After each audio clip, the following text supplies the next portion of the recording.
Hey, I'd like to welcome you to another episode of Mission Matters. My name is Adam Torres, and if you'd like to apply to be a guest on the show, just head on over to missionmatters.com and click on Be Our Guest to Apply. All right, so today's guests are Erik and Joanna Olsen, and they're the co-founders of Whirly Board. Let me tell you, if you haven't heard of Whirly Board yet, you are in for a treat. I happen to have one. Let's see if I can get this in the screen over here right now with me, and we're going to get into this and what this board looks like. But just to get us kicked off, I want to say, Erik, Joanna, welcome to the show. Thank you, Adam. All right, so we got a lot to cover today. I want to get into, how you came up with the board, the concept. I saw some pictures. I want to get into, of course, where you're at with the company now, your vision going forward. But before we get into all that, we'll start this episode the way that we start them all, with what we like to call our Mission Matters Minute. So Erik, Joanna, at Mission Matters, our aim and goal is to amplify stories for entrepreneurs, executives, and experts. That's what we do. Erik and Joanna, what missions matter to you? Well, our mission started as a way to make cool products. We started with the Whirly board, and we intend to continue making more cool products. And Joanna has a greater mission of trying to save the world by using recycled products, promoting an active lifestyle, and just getting people to appreciate this awesome planet and save it. It's awesome. Love bringing mission-based individuals on here to share why they do what they do, how they're doing, and what we all can learn from that so that we grow together. So I saw some pictures of the original version of Whirly Board, and first off, how did this all come about? Like, where'd you get this idea, Erik?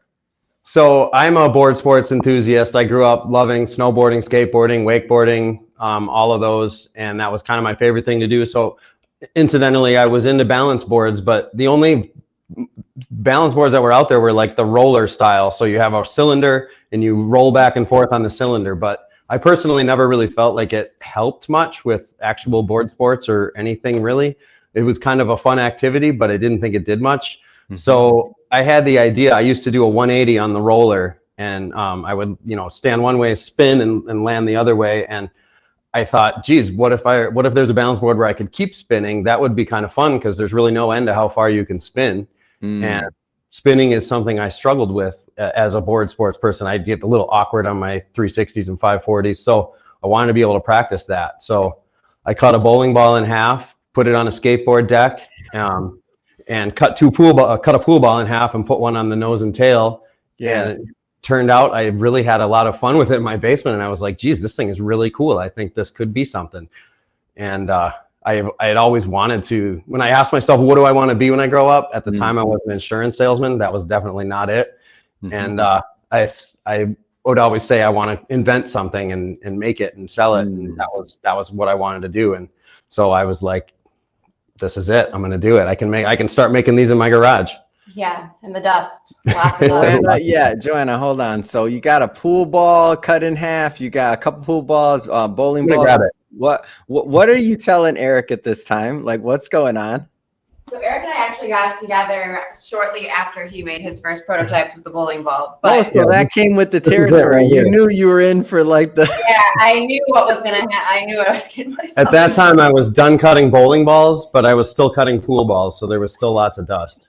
Yeah, the pool balls were a great idea though, because all the pool balls that were made were like sequential. So everybody who got the first original Whirly boards were like the original ones. Yeah, the first 159 boards, because pool balls go up to 15 and 9, so 159 was as high as I could go. So those are all. Oh, so the original boards that were sold actually had the pool balls on them.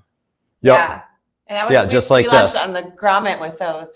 That was our pool ball craze. No, once we were on the grommet, we were switching from pool balls, and the material we were using did not turn out, and I found out last minute that it left marks on the floor. So it was a mad scramble to find a new material and then try to make all the balls in time as the orders were coming in. And wow.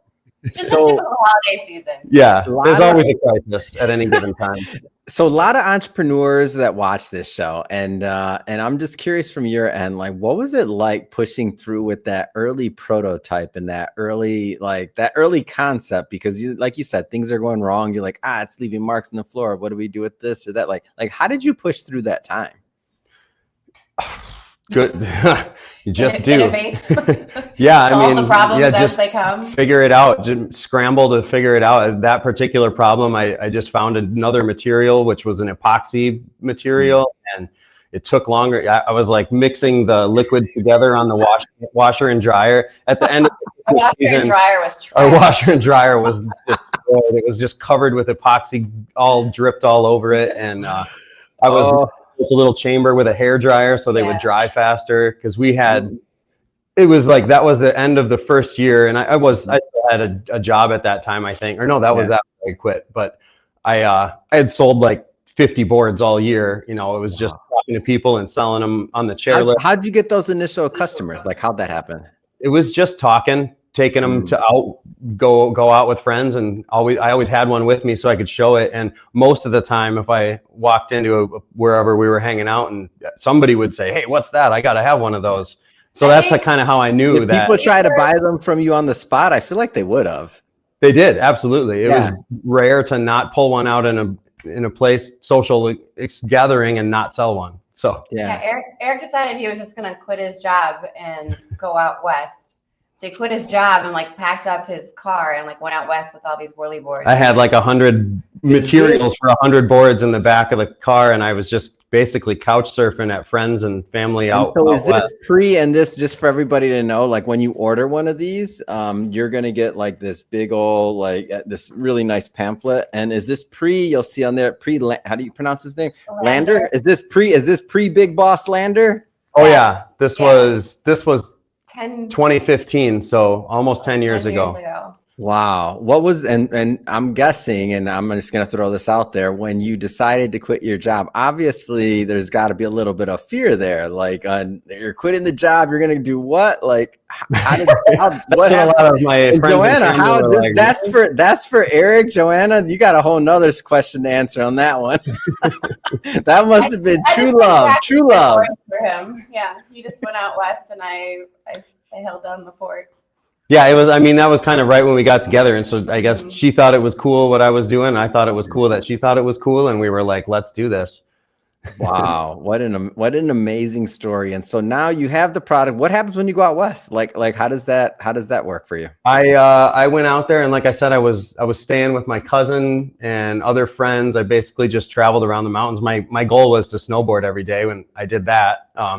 But, you know, like I said, I sold maybe 50 boards. So eventually I ran out of money, and I had some savings from my job, which kept me alive for that period. I think you found out though that like just going like door to door in shops wasn't exactly the way to sell in this. Everybody loved it, but like I thought I was going to go out there and just start selling them to shops, and the orders were going to start coming in. But obviously it didn't work that way. It's not that easy. You were like doing like consignment and like hunting them down to get paid, and it was not the way to go about it.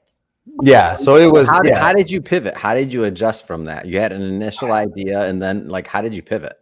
Well, that was it. I came back, kind of found out that the good news was I proved the concept, because I'd bring it into board shops, and it always was well received. People were like, "Hey, that's really cool," and and I want that. Like, I like these. Don't really have a space for it in our shop right now, but I actually sold more on chairlifts and other places, just talking to people incidentally.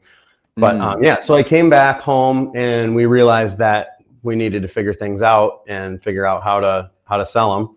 And we did the website. And that was the grommet. So I don't know if you've ever heard of the grommet. Amazon. Yeah. Grommet, I don't think the grommet exists like it used to. The grommet does not exist like it used to, but it was like a platform where you'd make a video, they'd make a video for you, and you'd launch your product to their audience, and they had a pretty sizable audience. So we did this launch day, which was December 7th, 2015. And I was, I had felt good about it, but I didn't really know what was going to happen. And then we had this call before the launch day, and they're like, "Well, we're projecting to sell 200 boards, on day one or on launch day." And I was like, "Oh, wow, yeah, good luck with that." And that sounds like a lot. They're like, "I sold 50 all last year." I know. I'm like, "Well, yeah, sure, I got those ready to go. Sure, yeah, that sounds good." And then they called me at like 11, and they're like, "When are you going to get more boards in?" And I'm like, "Why?" And they're like, "Well, we're sold out of the 200 you said you had." And I was like, "Uh-oh, I better go start pouring epoxy." Oh So, man. And that was so a great, like, hey, this is probably gonna work maybe.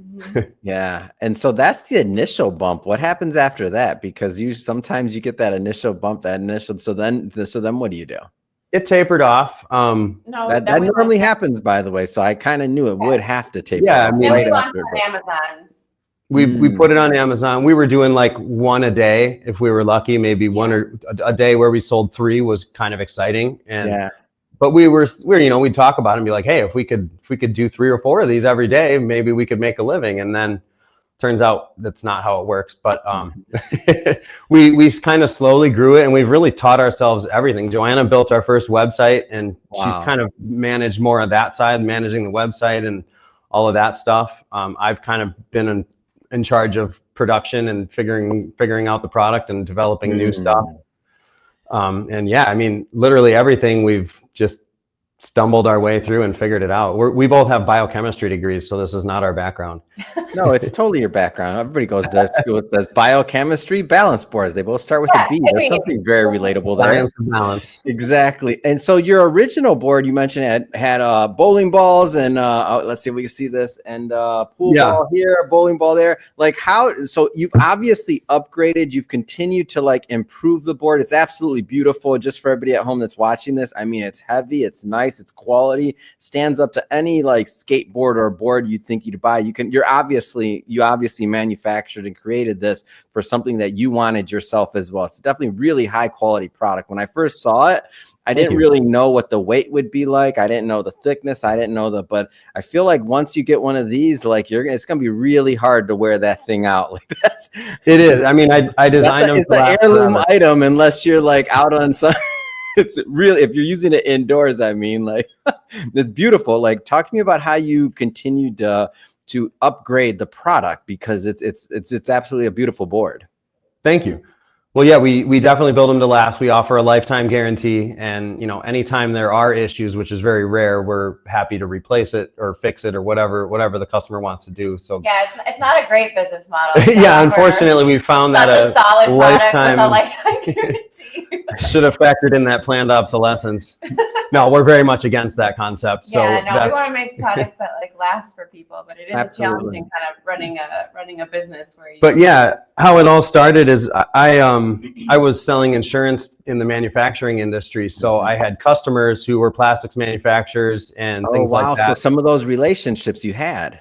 Yeah, actually, that really helped me get started, because there was a guy who gave me a really good deal on the tooling, which is the more expensive part of getting things started. Yeah. So we made the center ball by roto molding, which was a cheaper way to do it. And since then, we've upgraded to injection molding, and in the near future, we're hoping to improve by like offering some sort of making everything out of some recycled materials. Wow. That's interesting, because many times as entrepreneurs, business owners, or just people going through life, right? Like we don't always know what's going to lead to the next thing or what that looks like. Like I bet you the last thing you were thinking about when you were selling insurance in manufacturing was to think, oh, you know what? I'm gonna need this. I'm gonna need these contacts one day, because I'm gonna be making a balance board that kicks all other balance boards' butts, right? I don't think you were thinking that, right? Oh, on the contrary, it wasn't balance boards, but my dream has always been to invent something and always come up with some idea. So I didn't, as I was meeting with my customers and prospects, I was always interested in what they did. And I always thought about, what could I make that these guys could help me with it? That was literally always on my mind. But, it's easier. A lot of things are easier said than done. This was something where I was able to just go in the garage, get out the Dremel tool and start making them. And then I could bring it in and say, hey, can you help me make this? So tinkering. I'm always thinking about making stuff. So tell me what's planned, what's next for the board? Like talk to me about the rollout, the continued marketing, like the efforts to get it out there. The way that I got your information was from your PR person who sent out a press release, and I was out and I saw it, and I'm like, you know what, this is an amazing gift for Christmas, and I wanted to make sure, or for the holidays, and I wanted to make sure to squeeze you in on the show kind of last minute before the holidays came in. Like what are the plans like for the board going forward? Yeah, I mean, marketing has always been the biggest challenge, I think. Just kind of delivering our message in the way that we want it to has been, I don't know, you can go ahead. I I think like where we want to take Whirly Board is to try to help build a more like eco-conscious like consumerism like market. Just make people more aware, and we want to develop an app to help people like hopefully like shop more, like just like think about when you shop, right? Like because we're just constantly like shipping things like back and forth, and so our goal is to kind of maybe take this more to be than a balance board company. We want to make it a wellness, like eco-friendly company. Yeah. So hopefully add more products in the fitness line. We want to get different like bands and different stuff like that to add to like your workout routine. So not only if you have a Whirly board now, it originally started for like doing board sports tricks and training, but then we found out people loved it at their standing desk so much. So it's perfect for anybody working out, you know, the entire year at your standing desk. But it's great for the core at that standing. It's amazing. And you realize like kids love it too. I mean, that's kind of the message that we really want to always deliver, is that it's fun for the whole family. Like the kids can have fun on it, they can improve their skills, parents can use it for workouts or at their standing desk, and anybody who's into board sports is going to automatically enjoy it, I think. We just want people to like want to improve their wellness overall, and by doing like loving like the board and loving their sports, they'll also like in turn like love their environment and the earth, and hopefully give back. We've had a lot of slogans over the years, but I think our first slogan was always more than just a balance board. And that's, I feel like, even though we've come up with a lot of other taglines or whatever, I think that's the one that really we want to carry forward and become more than just a balance board. We don't want to be just a balance board company. We want to be like a wellness and encourage people to get outside and inspire companies to kind of take on a similar business model, or just, you know, inspire people to buy products that are similar to ours, like that are like manufactured in the US and different things like that. Absolutely amazing. I love this story, and that's why I was happy to bring it to my audience. Love to see a family business and also just creating something and coming together. Now that I liked the board before, now I like it even more now that I know the story behind it. So Erik, Joanna, it's been amazing having you both on the show. I just have to ask, what's next? What's next for you? What's next for the company? Well, I want to continue to innovate. I'm going to keep making products. We've got a lot of ideas that we're working on. Yeah, we've taken a lot of customer feedback, and we've been working on hopefully some new things in the new innovations that I think it'll be great for anybody at this point. We also need to, or want to and need to add more instructional content. We've been talking about doing like some even like live coaching, whether it's through personal trainers who put together actual workout routines for people, or even I think it's all going to start with just us getting online with people and giving like a getting started with your board coaching sessions. That's amazing. Well, great to hear this. And for all the people that are watching or listening to this and that wanna connect and that wanna grab a board, especially for the holidays, how do they do that? Best place would be our website, whirlyboard.com. And if you sign up for SMS, I think you can get 15% off right now. Oh, we like time. It will be there in time for Christmas. Amazing. And for everybody watching and listening to this, just so you know, we'll put the links to the website in the show notes, so you can just click on the link and head right on over. And speaking of the audience, if this is your first time with Mission Matters and you haven't done it yet, hit that subscribe or follow button. This is a daily show. Each and every day, we're bringing you new content, new ideas, and hopefully new inspiration to help you along the way on your journey as well. So again, hit that subscribe or follow button. And Erik, Joanna, man, it has really been a pleasure. Thank you so much for coming on the show. Thanks for having us.